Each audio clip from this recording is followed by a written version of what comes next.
Resultado sem esforço. Terceira parte.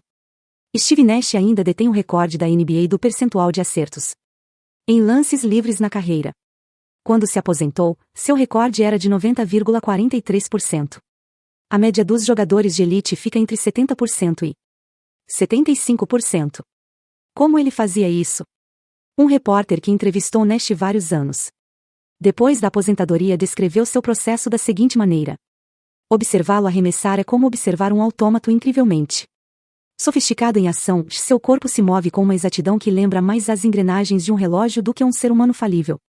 Em certo momento da tarde que passamos juntos, ele acertava o alvo com tanta precisão que não precisava mais se mover para recuperar a bola, e em vez disso, repetidas vezes, ela descia pelo aro de tal maneira que o balanço da rede a fazia vir quicando de volta até ele, como que atraída por uma força magnética. É isso que significa obter resultados sem esforço. A meta não deve ser obter um resultado uma vez por meio de um esforço intenso, mas obter um resultado sem esforço várias e várias vezes. Sempre que sua entrada, ou sua contribuição, cria uma única saída, ou um único produto, você obtém um resultado linear. A cada novo dia você parte do zero. Se não investir esforço hoje, não terá o resultado. Hoje é uma razão de 1 para 1, a quantidade de esforço investido é igual ao resultado recebido. O resultado linear existe em todas as áreas de atuação.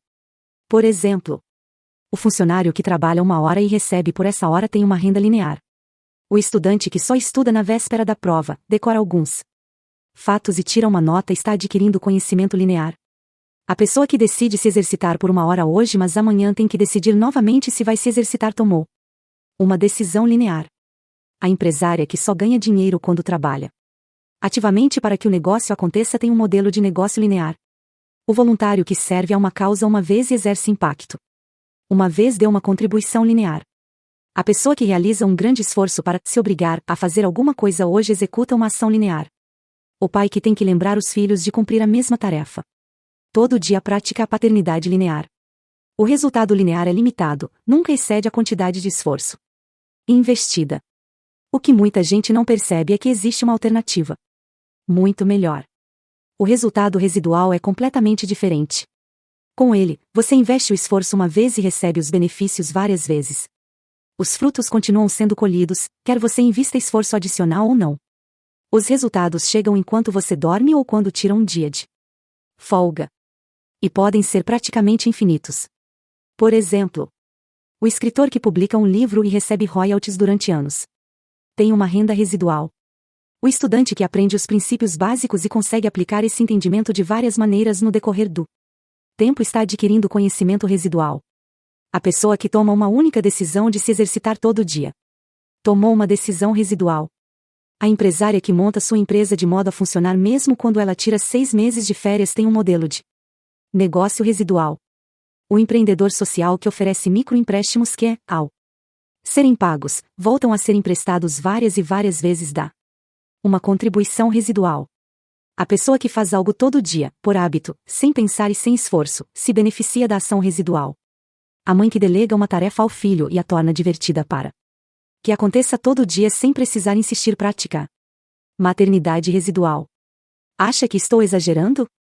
A ideia de obter resultados contínuos soa improvável quando se está acostumado a realizar uma ação e obter um resultado. Mas há ferramentas que podemos usar para transformar nosso esforço modesto em resultados sem esforço várias e várias vezes. O resultado residual funciona como os juros compostos. Benjamin Franklin resumiu muito bem a ideia de juros compostos quando disse: dinheiro faz dinheiro. E o dinheiro que o dinheiro faz, faz dinheiro. Em outras palavras, quando geramos juros compostos, criamos riqueza sem esforço. Resultados residuais, lineares, tempo. Esse princípio pode ser aplicado a muitas outras atividades. Resultados compostos na prática. Minha amiga Jessica Jackley estava prestando serviço voluntário na África Oriental quando conheceu uma vendedora de peixes chamada Catherine. Havia uma grande demanda de pescado na aldeia de Catherine. Todo dia ela comprava meia dúzia de peixes de um intermediário e os revendia numa barraquinha à beira da estrada. Mas, com 7 filhos para alimentar, ela queria comprar diretamente do pescador e ter mais lucro. Para isso, precisaria viajar mais de 100 quilômetros, mas não podia pagar a passagem de ônibus nem perder todo aquele tempo no mercado. Ela precisaria de um financiamento de $500. Aldeões como Catherine, além de uma palestra recente de Muhammad Yunus sobre o Grameen Bank, inspiraram Jéssica a fundar, com outros sócios, um empreendimento social chamado Kiva. A Kiva é uma plataforma de crowdsourcing, contribuição colaborativa, que possibilita a qualquer um emprestar qualquer quantia a empreendedores de países em desenvolvimento. Mas o retorno não para aí. Quando o empréstimo é quitado e mais de 98% deles são quitados, retorna sob a forma de crédito Kiva, que permite ao mutuante reemprestar o capital a outro empreendedor. Esse ciclo pode continuar indefinidamente. Seu investimento único se torna um fundo perpétuo que apoia cada vez mais empreendedores durante anos e até em vez de simplesmente dar a Catherine um único presente de $500, Jéssica construiu uma plataforma que distribuiu mais de 1,3 bilhão de dólares em empréstimos. Essa é a diferença entre os resultados linear e residual. Esforço sem poder x, poder sem esforço. Uma alavanca é uma máquina simples que facilita o trabalho. Ela é formada por uma barra rígida que se apoia num pivô ou ponto de apoio. Quanto maior a distância entre o pivô e o ponto da barra onde a força é exercida, menos força é necessária para mover ou erguer um objeto ou carga. Em outras palavras, a alavanca multiplica o impacto do esforço. Que fazemos? Sempre que você brincou numa gangorra, usou um abridor de garrafas, um pé de cabra ou remou num barco, você usou alavancas. O matemático e engenheiro mecânico grego Arquimedes é considerado o primeiro a ter descoberto o princípio da alavanca. Ele teria afirmado que, com uma alavanca do comprimento certo e tendo o lugar certo para apoiá-la, conseguiria mover o mundo. Sou fascinado pela aplicação do princípio da alavanca em outras áreas. Eis alguns de muitos exemplos. Alavanca contribuição modesta, resultado residual. Aprendizado. A capacidade pessoal aumenta com o tempo. Você desenvolve sua reputação uma vez e as oportunidades batem à sua porta durante anos. Você compreende profundamente princípios básicos e depois pode aplicá-los com facilidade várias vezes. Você cria um hábito uma vez e ele vai servi-lo a vida inteira. Ensino. Compartilhar conhecimento é poderoso. Ensine os outros a ensinar e você causará um impacto exponencial. Redija a história certa uma vez e ela poderá viver milênios. Quanto mais ensinamos, mais aprendemos. Automação. Automatize algo uma vez e esqueça, porque vai continuar funcionando perpetuamente.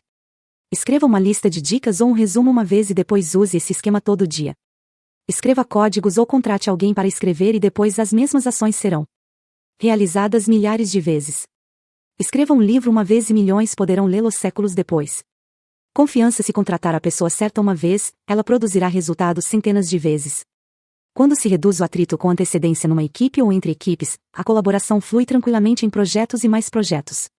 Quando se constrói uma equipe unida em que todos sabem quem faz o quê, fica mais fácil manter o alinhamento em relação a papéis, responsabilidades, regulamentos, recompensas e resultados desejados. Prevenção. Resolver o problema antes que aconteça poupa tempo e evita aborrecimentos intermináveis mais tarde. Ataque o problema pela raiz e você impedirá que ele ressurja várias vezes. Prevenir uma crise agora é sempre mais fácil do que administrá-la no futuro. É claro que também pode haver reveses nas alavancas. Dependendo da alavanca usada, um volume igualmente modesto de esforço também pode produzir resultados residuais espantosamente ruins. Uma má reputação pode lhe custar oportunidades durante anos. Um mau hábito pode comprometer sua saúde por décadas. Contrate a pessoa errada e ela afetará sua empresa negativamente de 1000 maneiras. Escreva um código ruim e os usuários vão se frustrar várias vezes. O sentido em que a força vai fluir está em nossas mãos. Há duas maneiras de abordar a realização de tarefas. O jeito difícil é com esforço e sem poder, o jeito fácil é com poder e sem esforço. As alavancas nos dão poder sem esforço. Os próximos capítulos mostrarão como usar essa ferramenta poderosa para produzir o resultado certo. Capítulo 11. Aprender. Explore ao máximo o que os outros sabem. O ano de 1642 começou com a morte de Galileu Galilei, pai da ciência moderna. Terminou com o nascimento prematuro de Isaac Newton, no dia de Natal. Pesando apenas 1,5 kg, Newton superou a expectativa de vida de poucos dias, cresceu e se desenvolveu. Estudou na Trinity College, em Cambridge, e Escreveu a obra que se tornou conhecida como Philosophiae Naturalis Principia Mathematica. Entre outras contribuições, esse extraordinário documento codificou as 3 leis do movimento, assim como a lei da gravitação universal, princípios que formam a base de todo o campo da física. Esses princípios explicam como os objetos físicos se movem pelo mundo, descrevem o movimento dos planetas no sistema solar e foram fundamentais para alimentar a revolução científica e as revoluções industriais que se seguiram. Não é exagero dizer que mudaram o mundo. Sem eles, não teríamos construído o automóvel, inventado o avião a jato nem pisado na Lua. É claro que o texto de Newton não dava instruções passo a passo para construir um motor de automóvel, um avião a jato nem uma espaçonave. Ele oferecia algo muito mais valioso, um conjunto de princípios que, mais tarde, puderam ser aplicados à engenharia automotiva, à aeronáutica, às viagens espaciais e muito mais. Conforme nossa vida fica cada vez mais sobrecarregada e acelerada, é tentador buscar instruções fáceis ou métodos que possam ser aplicados imediatamente a um problema sem exigir muita energia mental. Mas isso é um erro, sabe por quê? Um método pode ser útil uma vez para resolver um tipo específico de problema. Os princípios, no entanto, podem ser aplicados ampla e repetidamente, e os melhores deles são universais e atemporais. Em outras palavras, métodos específicos só produzem resultado linear. Se estamos atrás de resultado residual, devemos nos voltar para os princípios. Aliás, a palavra principia significa princípios básicos, inícios ou elementos fundamentais. Os princípios básicos são como tijolos de conhecimento. Depois de entendê-los, é possível aplicá-los centenas de vezes. Harrington Emerson, o engenheiro americano da eficiência, conhecido por suas contribuições pioneiras ao campo da administração, disse: pode haver 1 milhão de métodos, mas os princípios são poucos. Quem compreende os princípios pode escolher com sucesso seus próprios métodos. Quem experimenta métodos ignorando os princípios com certeza terá problemas. Busque princípios. Nem todo conhecimento tem valor duradouro. Alguns conhecimentos só são úteis uma vez. Por exemplo, você decora um fato para uma prova e o esquece no dia seguinte. Passa os olhos por uma reportagem interessante no celular, mas uma hora depois o cérebro não reteve nenhum detalhe. Seu filho adolescente lhe explica como fazer algo no computador, mas quando você tenta fazer sozinho, as instruções não fazem mais sentido. Outros conhecimentos são úteis inúmeras vezes. Quando você entende por que algo aconteceu ou como uma coisa funciona, pode aplicar esse conhecimento repetidamente. Por exemplo, o estudante que aprende os princípios fundamentais de qualquer matéria pode aplicar facilmente esse entendimento de várias maneiras com o passar do tempo. O empreendedor que descobre o que seus clientes realmente querem pode aplicar esse conhecimento a qualquer número de produtos e serviços variados. O gestor que aprende a unir sua equipe pode aplicar essa abordagem a muitas equipes futuras. A pessoa que entende como tomar uma decisão pode tomar boas decisões para sempre. Aprender a coisa certa uma vez é um ótimo negócio.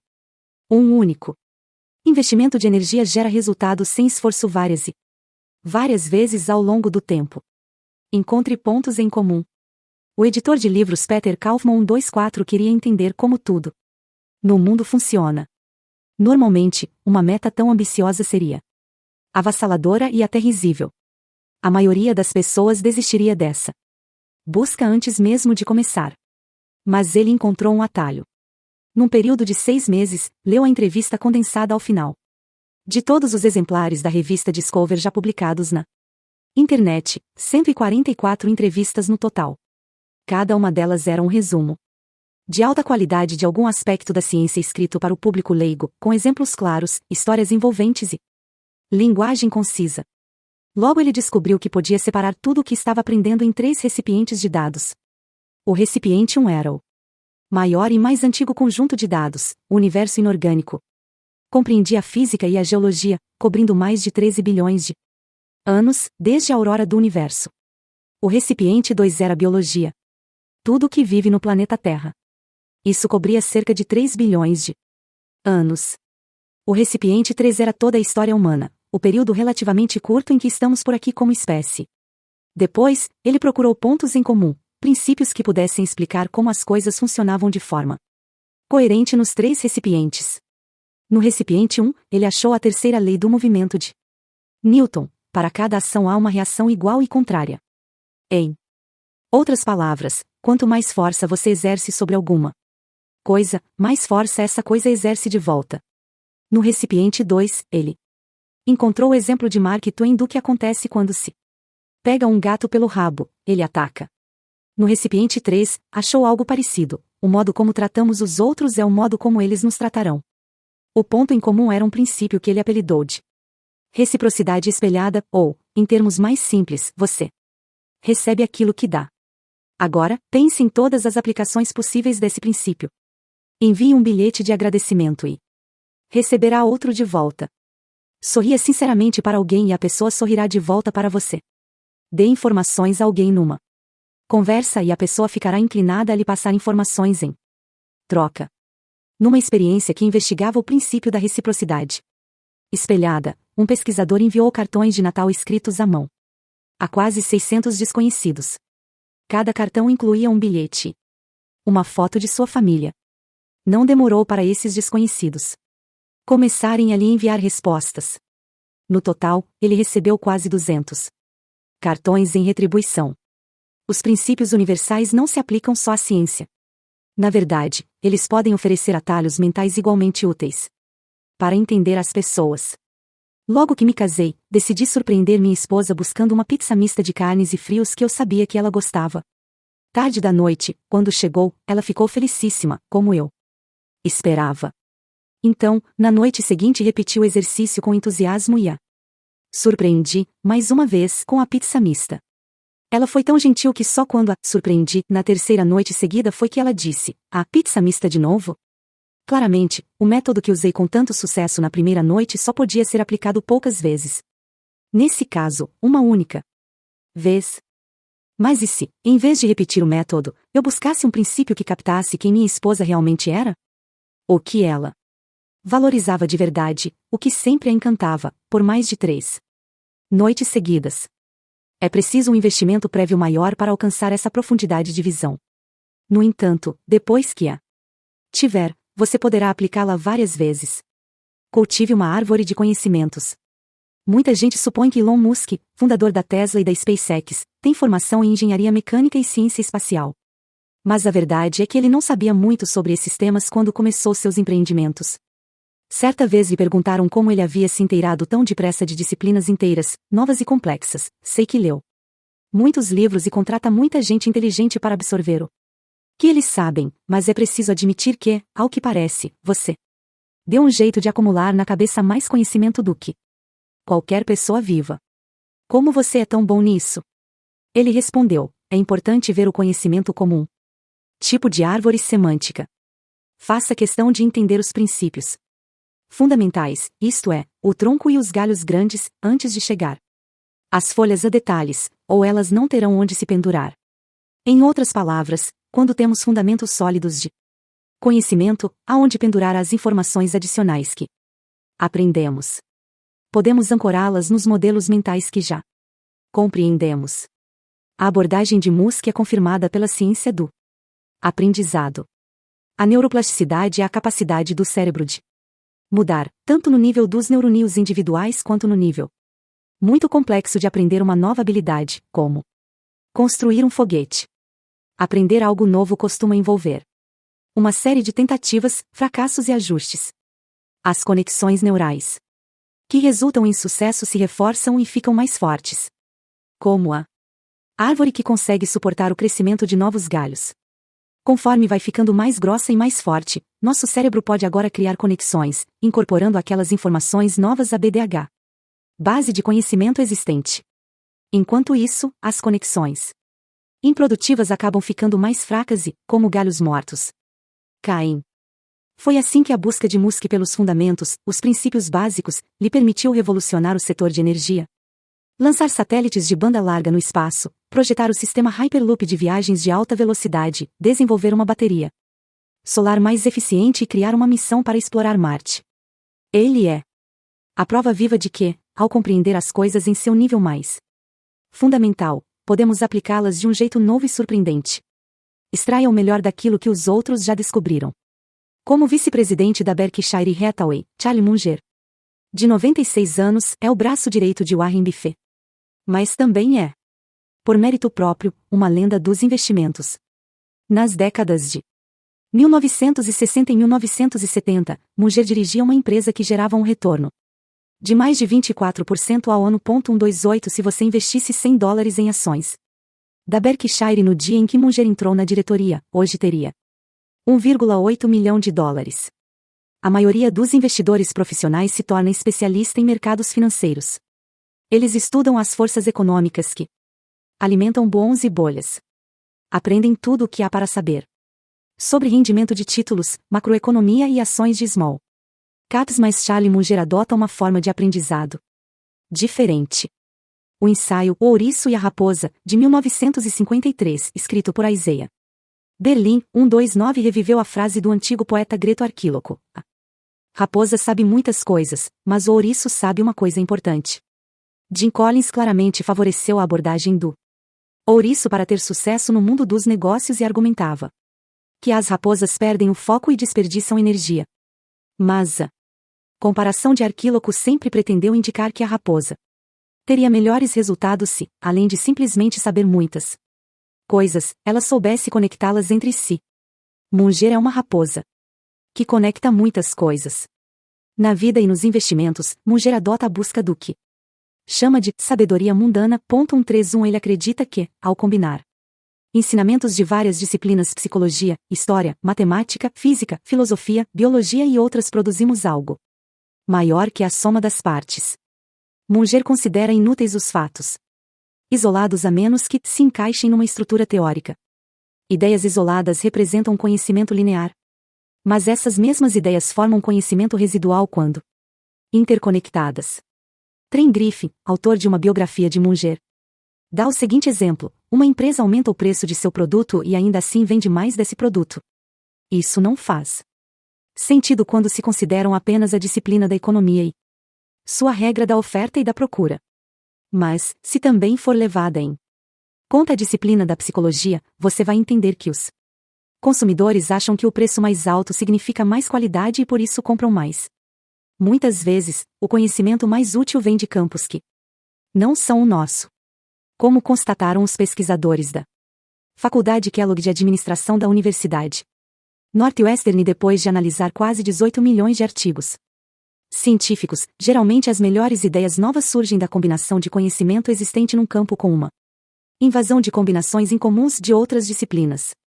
É por isso que Munger é sábio quando acredita na disciplina de extrair o melhor daquilo que outras pessoas já descobriram. Ele explica: não acredito em só me sentar e tentar sonhar tudo sozinho. Ninguém é tão inteligente assim. A troca de ideias entre disciplinas gera novidade. E transformar o convencional em algo novo é muitas vezes o segredo da criatividade sem esforço, não só na ciência como em áreas que vão dos investimentos à música e ao cinema. Antes que se tornassem nomes conhecidos, famosos por sucessos de Hollywood como Fargo, o primeiro campeão de bilheteria dos diretores Joel e Ethan Coen foi o filme de mistério Neo Noir Gosto de Sangue, de 1984 133, mas, quando leram o roteiro pela primeira vez, os irmãos ficaram preocupados com o fato de seguir o padrão convencional da solução de crimes. Então eles pegaram uma tesoura e recortaram cada parágrafo das páginas do roteiro. Puseram os pedaços de papel num saco, sacudiram o saco e jogaram os papéis no ar. Em seguida, pegaram os pedaços no chão, juntaram de volta aleatoriamente e reescreveram o roteiro. Com base nisso, Gosto de Sangue ficou famoso pelo clima neo-noir convencional intensificado por viradas imprevisíveis raras no gênero. O professor Brian Uzi, da Northwestern, chama isso de pegar a novidade extrema e encaixá-la na convencionalidade profunda. Como extrair o máximo da leitura? Ler um livro está entre as atividades com mais alavancagem da face da Terra. Com um investimento mais ou menos equivalente à duração de um único dia de trabalho, e algum dinheiro, você obtém acesso ao conhecimento que as pessoas mais inteligentes já descobriram. Ler, ou melhor, ler para realmente entender, traz resultados residuais sob qualquer ponto de vista. Infelizmente, pouca gente tira vantagem disso. Em média, os americanos leem apenas 4 livros por ano. Mais de um quarto dos americanos não lê nenhum livro. E essa tendência vem piorando. 134. Ler um livro está entre as Atividades com mais alavancagem da face da Terra. Para extrair o máximo da sua leitura, recomendo observar os seguintes princípios. Use o efeito Lind. Essa lei afirma que a expectativa de vida de um livro é proporcional à idade atual dele, ou seja, quanto mais antigo o livro, maior a probabilidade de continuar relevante no futuro. 135 Portanto, priorize a leitura de livros que duraram muito tempo. Em outras palavras, leia os clássicos e os antigos. Leia para absorver, e não para ticar o título em uma lista. Há livros que li inteiros, mas não sei lhe dizer nada sobre eles. Por outro lado, posso não ter lido alguns livros do começo ao fim, mas retornei com tanta frequência determinados trechos ou capítulos que eles passaram a fazer parte de mim. Ler um livro para ganhar o direito de exibi-lo na estante é não entender a verdadeira razão do exercício. No entanto, ficar totalmente absorto num livro muda quem você é, como se você mesmo tivesse vivido a experiência relatada nele. Extrai a essência. Quando termino de ler um livro, gosto de reservar 10 minutos para resumir o que aprendi com ele numa única página, com minhas próprias palavras. Se você resumir os ensinamentos principais de um livro que acabou de ler, vai absorvê-lo mais profundamente. O processo de resumir, de extrair a essência das ideias, nos ajuda a transformar informações em entendimento e entendimento em conhecimento inigualável. Saiba o que mais ninguém sabe. Pouco antes das Olimpíadas de 1968, no México, todos imaginavam que o saltador em altura Dick Fosbury ficaria em último lugar. 136 Afinal de contas, ele era um desengonçado estudante de engenharia civil de 21 anos que usava um tênis de cada cor e tinha uma capacidade atlética questionável. A mídia o chamava de camelo bípede e descrevia seus saltos como convulsões. Fosbury foi desdenhado como mera curiosidade. Desde o segundo ano do ensino médio, Fosbury se esforçava para aprender a técnica de salto em altura dominante na época. Incrivelmente, essa técnica não mudará desde a primeira competição de salto em altura documentada, ocorrida na Escócia. No século XIX, os saltadores se aproximavam da barra pela lateral ou pela frente e se lançavam no ar pegando impulso com o pé direito. Leves variações dessa técnica resultaram em aumentos igualmente leves do recorde mundial, que subia devagar, em incrementos minúsculos, com o passar dos anos. Com a técnica padrão, Fosbury, quando mais novo, não conseguia saltar nem 1,5 metros necessário para participar das competições de atletismo de sua escola. Alguém apostou com ele que ele não conseguiria saltar uma poltrona. Ele perdeu a aposta e fraturou a mão na queda. Os técnicos insistiram para que Fosbury continuasse tentando, mas quanto mais treinava com esse método, sem ver resultado, mais frustrado ele ficava. Finalmente, Fosbury decidiu tentar outra técnica. Ele sabia que as regras só exigiam que os concorrentes saltassem num pé só na largada, não diziam nada sobre como passar sobre a barra. Assim, ele começou a aplicar seu conhecimento crescente de engenharia na experimentação de outras maneiras de fazer o salto em altura. Uma dessas experiências envolveu se aproximar da barra de costas, a cabeça primeiro, curvar o corpo sobre a barra e, no fim, bater as pernas no ar, fazendo uma parábola. Os críticos não se impressionaram. Um jornal legendou a foto de Fosbury assim, o saltador mais preguiçoso do mundo. Enquanto isso, Fosbury foi aprimorando a técnica nova, que lhe deu mais velocidade.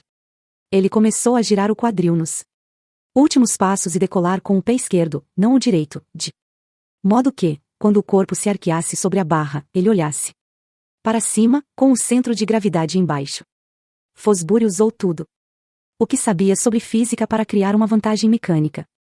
E deu certo. No mundo do salto em altura, há o antes de 20 de outubro de 1968 e o depois. Fosbury ganhou a medalha de ouro naquele dia nas Olimpíadas do México, surpreendendo o público com a técnica que desde então se chama salto Fosbury. Antes dele, nenhum atleta saltava olhando para o céu. Depois dele, todos os recordistas saltaram assim. O poder da técnica de Fosbury não está só na base mecânica sólida, mas na singularidade. Ela era tão diferente do que os outros faziam havia décadas que provocou um pico agudo nos Recordes mundiais de salto em altura. Quem sabe quanto tempo? Esse progresso levaria com avanços apenas incrementais da técnica anterior. Fosbury realizou o sonho de todo atleta. Transformou seu esporte para sempre. Ser bom no que ninguém mais faz é melhor do que ser ótimo no que todo mundo faz. E ser especialista no que ninguém mais faz é exponencialmente mais valioso. Para colher os resultados residuais do conhecimento, o primeiro passo é alavancar o que os outros sabem. Mas o objetivo final é identificar conhecimentos que sejam só seus e avançar a partir deles. Existe algo que pareça difícil para os outros, mas que seja fácil para você? Algo que se baseia no que você já sabe, facilitando seu aprendizado e aumentando sua competência continuamente? Essa é uma oportunidade para você criar conhecimento exclusivo. O conhecimento pode abrir a porta para uma oportunidade. Mas o conhecimento exclusivo produz oportunidades perpétuas. Você ganha credibilidade. As pessoas o procuram. As oportunidades o procuram. Você obtém uma alavancagem incrível quando está entre as únicas pessoas com aquela competência exata. Em outras palavras, depois de conquistar a reputação de saber o que ninguém mais sabe, as oportunidades vão bater à sua porta durante anos. Por exemplo, o empresário com ótima reputação receberá capital de investidores várias vezes. O palestrante com ótima reputação receberá mais convites do que pode aceitar. O professor com ótima reputação terá filas de alunos para fazer seu curso, semestre após semestre. O advogado com ótima reputação poderá escolher os casos que quer defender. O fotojornalista com ótima reputação será contratado para fazer os melhores trabalhos em todo o mundo. Aconteceu comigo após publicar Essencialismo. Escrevi o livro uma vez, mas ainda hoje recebo mensagens de leitores diariamente. Conquistar conhecimento exclusivo exige tempo, dedicação e esforço. Mas invista nisso uma vez e você atrairá oportunidades pelo resto da vida.